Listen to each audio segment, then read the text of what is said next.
Hey, this is mine! You took it off my shelf. It's mine, though! Boys! Mine. Boys, what's going He on? stole it from my shelf, so it was mine. It was mine in the first place. It was on my shelf first, so it's mine. It's mine. Now look what you did. You broke it.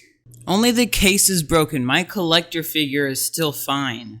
No, it's my collector figure. Hand me the scissors so I can cut the toy in half so you can share. No. No. So Nick and Marv, what would you like to do? Just give it to Marv. That reminds me of a Bible story from 1 Kings. One day, 2 women came to King Solomon, and one of them said, Your Majesty, this woman and I live in the same house. Not long ago, my baby was born at home, and 3 days later, her baby was born.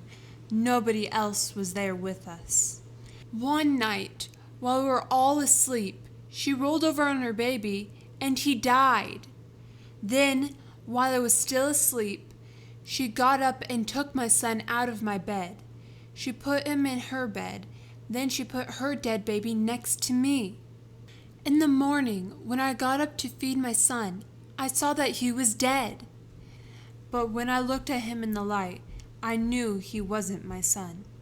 No! The other woman shouted. He was your son. My baby is alive.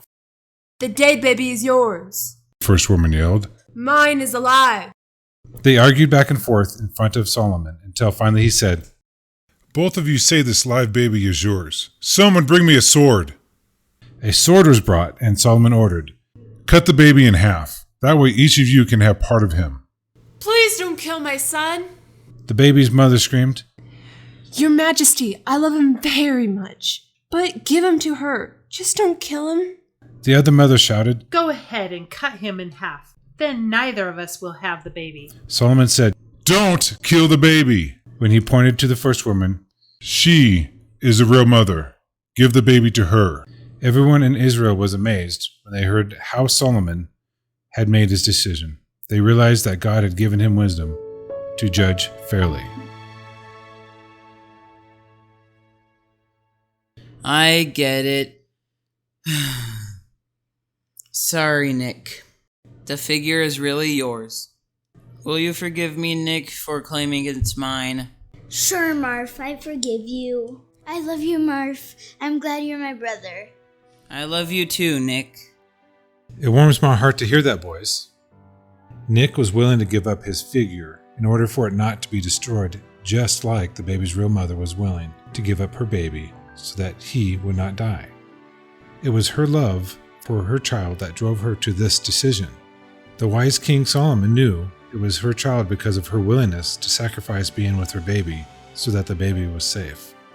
Nick was willing to sacrifice, but thankfully, Marv showed his love by confessing and asking for forgiveness. Nick, you showed Christ's love by forgiving Marv even though you were wronged.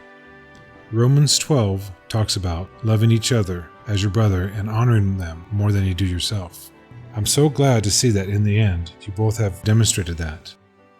Thanks, Dad. I love you. Yes, Dad, I love you too. I love you both too.